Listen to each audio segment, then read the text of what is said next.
तो आज ना हम बेसिक बात करने वाले हैं। वेडिंग सीजन आ गया है, तो ये वीडियो है उन लोगों के लिए जो कि brides to be of the season है। मैं जानती हूँ ये काफ़ी टफ है to decide a makeup artist, but आज की वीडियो में मैं आपको बताने वाली हूँ कुछ ऐसे पैरामीटर्स जो कि एकदम क्लियर कर देंगे आपके लिए कि क्या आप इस मेकअप आर्टिस्ट को चूज़ करो या नहीं करो। So without a further delay, let's get started.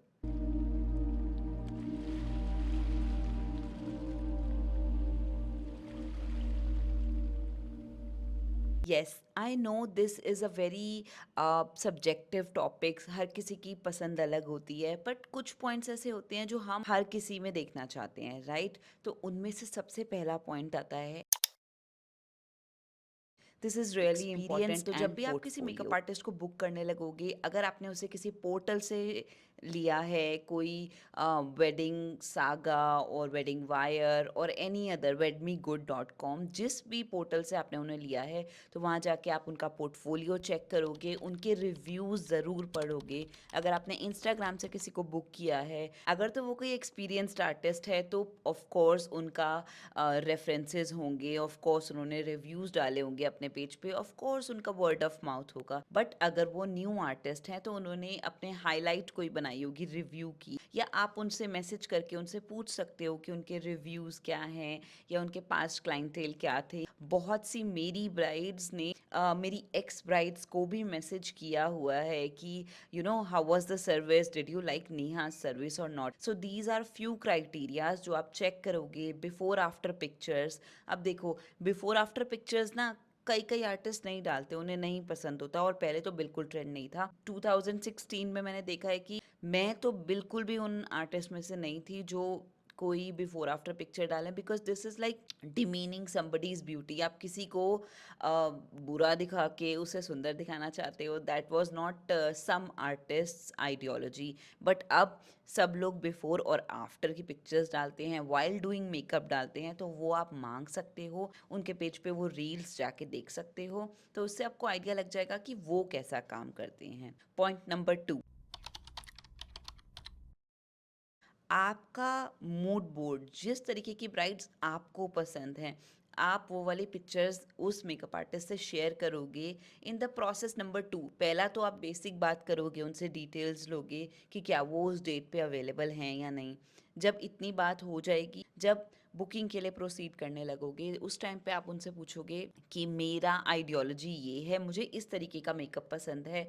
सबसे पहले आप मैच करोगे कि उनके पेज पे उस तरीके के मेकअप डले भी हुए हैं या नहीं, या वो ऐसा मेकअप करती हैं या नहीं, उनकी आइडियोलॉजी क्या है मेकअप को लेके। ये अच्छी तरीके से डिस्कशन कर लेना, and girl you deserve it. So discuss it. If a makeup artist is not giving you time कि मैं तो ये वाली डिस्कशंस ही नहीं करती, then you should not be booking that makeup artist. क्योंकि आपको ये सब बातें क्लैरिटी होनी चाहिए माइंड के अंदर कि मेरा मेकअप आर्टिस्ट ये वाला मेकअप करता है, मुझे ये पसंद है, मेरी आउटफिट ये है, मेरी ज्वेलरी ये है, मेरी स्टाइलिंग उस दिन के लिए ये होगी।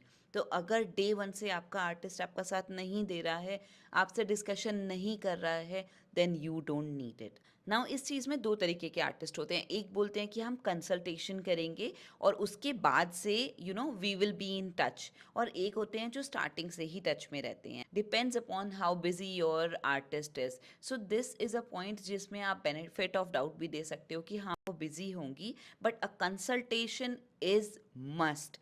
क्योंकि लास्ट डे ब्राइड को बहुत एंग्जाइटी होती है, उन्होंने अगर देखा ही नहीं कि हमें कैसी सर्विस मिलने वाली है, या हमने डिस्कस ही नहीं किया कि हमारी ज्वेलरी या आउटफिट कैसी होगी, then it's tough to create that kind of bonding. So you need it, okay? Next point is talk about the payment procedures. कितना वो एडवांस लेते हैं, what is the refund process, what is the location, and will she be okay in traveling to that location, is it okay for her to stay in one room, अगर आपका destination wedding है तो उन्हें कितने rooms चाहिए, आप क्या provide कर सकते हो, and is she okay on that. So you need to make sure what is the I would say, ये ना बहुत ही सब्जेक्टिव टॉपिक है। कई मेकअप आर्टिस्ट होते हैं जो रह सकते हैं, उनके टीम उनकी ऐसी होती है कि लड़कियां होती हैं उनके साथ, तो वो एक ही रूम में रह सकते हैं। कईयों के हेयर स्टाइलिस्ट जो होते हैं वो उनके साथ उनके रूम में नहीं रह सकते, या मेरे साथ काफ़ी ऐसे इंसिडेंट्स हुए थे स्टार्टिंग में। देखो, बुरा मत मानना, लेकिन ऐसा होता है कि कभी-कभी क्लाइंट अपना पैसा बचाने के लिए ना बहुत ही अ, थर्ड ग्रेड होटल दे देता है, और उसमें ना बहुत मुश्किल हो जाती है। बीइंग अ गर्ल, अगर मेकअप आर्टिस्ट को आप इस तरीके का ट्रीटमेंट दे रहे हो तो it's not a good thing. मैं समझ सकती हूँ from bride's point of view कि आपके भी बहुत खर्चे हैं, but at least a decent room is must for any girl. So think about it from your point of view as well, कि अगर आप कहीं जाके रहते हैं तो क्या आप उस रूम में रह सकते? तो आप एक बार डबल चेक जरूर कर लेना, क्योंकि ये वाले जो प्रॉब्लम होती है ना, ये इवेंट ऑर्गेनाइजर्स भी कर देते हैं कभी कभी टू सेव द मनी। वो मेकअप आर्टिस्ट को कहीं ऐसा रुकवा देते हैं विच इज़ नॉट गुड, और वो आप तक वो बात आने भी नहीं देते। So make sure that you want comfort, then you should provide comfort as well. Now, next point, always check the standard of the makeup artist by her or his vanity. Now, standard के हिसाब से मैं सिर्फ इतना नहीं बोल रही कि प्रोडक्ट्स इतने महंगे होने चाहिए, बट मेकअप आर्टिस्ट की जो वैनिटी है, it should be really clean. उसके ब्रशेस, उसके ब्यूटी ब्लेंडर्स, उसके products should be very neat and tidy. That is the actual standard of the makeup artist. हालांकि वो अपने पेज पे हमेशा दिखाते ही होंगे कि वो किस तरीके के प्रोडक्ट्स यूज़ करते हैं, और अगर आप उन्हें बुक करने लगे हो तो आपको एक छोटा सा आइडिया होना चाहिए उनके बारे में। थोड़ा सा रिसर्च कर लो, उनके सारे रिव्यूज़ पढ़ लो, उनसे डिस्कस कर लो कि वो कौन से प्रोडक्ट्स यूज़ करते हैं, लेकिन क्लीन वैनिटी ज़रूर होनी चाहिए। और इसमें आपको कम्युनिकेट करने में बिल्कुल भी हिचकिचाना नहीं है। आप उन्हें उस टाइम मेकअप स्टार्ट होने से पहले भी पूछ सकते हो कि क्या आपने अल्कोहल से क्लीन कर लिया था, बिकॉज मेरी स्किन थोड़ी सी सेंसिटिव है, right?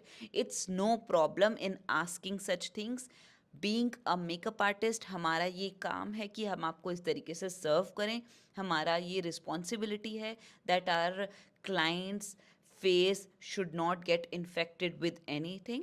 So ask for it and the makeup artist should provide it. एक पॉइंट पे ना काफ़ी मुश्किल हो जाती है, which is flowers. So always make sure either your artist is bringing the flowers, और आर्टिस्ट अगर नहीं ला सकता तो आप अपने इवेंट मैनेजर को बोल के रखना कि हेयर में जो भी फ्लावर्स आपने लगवाने हैं वो ज़रूर अवेलेबल होने चाहिए, क्योंकि most of the times artist कहीं से ट्रैवल करके आ रहा है, वो लेकर नहीं आएगा, हो सकता है उसके पास टाइम ना हो, और आप कम्युनिकेट करने में भूल गए हो और सोच रहे हो कि वो लेके आएगा, तो इस चक्कर में थोड़ा हमारा फ्लावर डेकोरेशन रह जाती है। So make sure you communicate little little things with her. Now, last point is, I want you to make sure that everything is well organized in the room before makeup artist comes. Makeup artist का काम है कि वो आके अपनी vanity set करेंगे, लेकिन आपका काम है कि रूम में उस टाइम कोई नहीं होना चाहिए। रूम में अगर एक मिरर है तो बहुत अच्छी बात है, मिरर नहीं है तो मेकअप आर्टिस्ट से बात करके रखना है कि क्या वो मिरर लेके आते हैं। उसके बाद रूम के अंदर एक चेयर मिनिमम या दो चेयर तो होनी ही चाहिए, सॉकेट्स होने चाहिए रूम के अंदर। उसके बाद मेकअप आर्टिस्ट के प्रोडक्ट रखने की जगह आप बेड पे खाली रखोगे। उसके बाद आपका जो लहंगा है, आपकी आउटफिट है, आपकी ज्वेलरी है, वो सब चीज़ें आप बाहर निकाल के रखोगे। In fact your sandals as well, everything should be well kept. अब क्या होता है कि कभी कभी ना फोटोग्राफर्स लहंगा ले जाते हैं फॉर फोटोग्राफी, राइट? तो मेक श्योर करना कि आपकी फोटोग्राफी, मेकअप आर्टिस्ट जितनी देर आपका फेस कर रही है उतनी देर आप ब्लाउज पहन के बैठ जाओ, और अपना लहंगा फोटोग्राफी के लिए दे दो, अपनी ज्वेलरी फोटोग्राफी के लिए दे दो।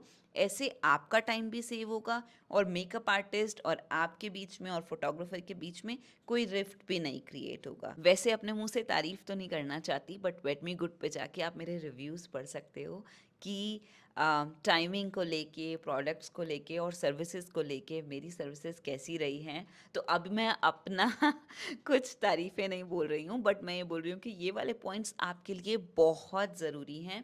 स्किन कंसल्टेशन ज़रूर करके रखना मेकअप आर्टिस्ट के साथ। अगर आपको किसी चीज़ की एलर्जी है, या कोई चीज़ आपको सूट नहीं करती फेस पे, या किस तरीके से आपने अपना फेशियल रूटीन रखा है, वो ज़रूर डिस्कस करके रखना। और हाँ, आपका कोई भी नए तरीके का प्रोडक्ट, शादी से 15 दिन जब रह जाएं शादी को, कोई भी नया प्रोडक्ट मत यूज़ करना। अपने सारे फेशियल्स 15 डेज़ पहले, मिनिमम 10 डेज़ पहले एंड कर देना।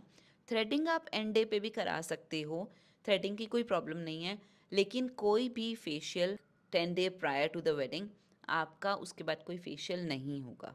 इसके लॉजिकल रीजंस भी होते हैं, क्योंकि अगर आप अपना स्किन बहुत ज़्यादा स्क्रब कराते रहोगे तो स्किन के अंदर फिर प्रोडक्ट चला जाता है। तो ये जो बेसिक लोग बोलते हैं ना कि ग्लो नहीं आता and all that, it's nothing like that. आप 10 दिन पहले अपना फेशियल करा के रखोगे। Also one more important point मुझे यहाँ याद आया, हल्दी। हल्दी के टाइम पे हल्दी नहीं लगानी है, and by that I mean कि पतंजलि की भी ना एक हल्दी आती है, या अगर आप घर पे भी हल्दी बना रहे हो तो उसमें सिर्फ एक चुटकी हल्दी लगाना, बिल्कुल पाउडर ज़रा सा डालना। अब आपको अपनी फैमिली से इस बारे में बात करनी पड़ेगी, क्योंकि फर्स्ट ऑफ ऑल हल्दी फेस को ड्राई करती है, सेकेंडली ग्लो तो देगी लेकिन उस दिन आपका फेस येलो कर देगी और उसे आप और आपका मेकअप आर्टिस्ट हटाते रह जाओगे, वो हटेगी नहीं। तो मेक श्योर करना कि हल्दी से जितना प्ले करना है करो, लेकिन उस दिन हल्दी वाले उपटन में हल्दी सिर्फ एक चुटकी डलेगी, स्पेशली फॉर द ब्राइड। वरना सारा प्रोडक्ट आपके कपड़ों पे भी आएगा और सारा प्रोडक्ट निकालने में आपकी स्किन सेंसिटिव हो जाती है, हल्दी ड्राई कर देती है, उसे रिमूव करने में सेंसिटिविटी बढ़ जाती है, फेस रेड हो जाता है, आपको और आपके मेकअप आर्टिस्ट को दोनों को परेशानी होगी। तो स्किन से रिलेटेड चीज़ें, आपके आउटफिट से रिलेटेड चीज़ें, आपकी ज्वेलरी से रिलेटेड चीज़ें, हर चीज़ डिस्कस करने का आपको फुल राइट है आपके मेकअप आर्टिस्ट के साथ। तो प्लीज़ अच्छे से बात कीजिए और अच्छे-अच्छे दिखिए। इसके बाद अगर आपका और भी कोई पॉइंट है तो कमेंट करके मुझसे ज़रूर पूछना। फिर मिलती हूँ, मैं हूँ नेहा देवगन। बाय।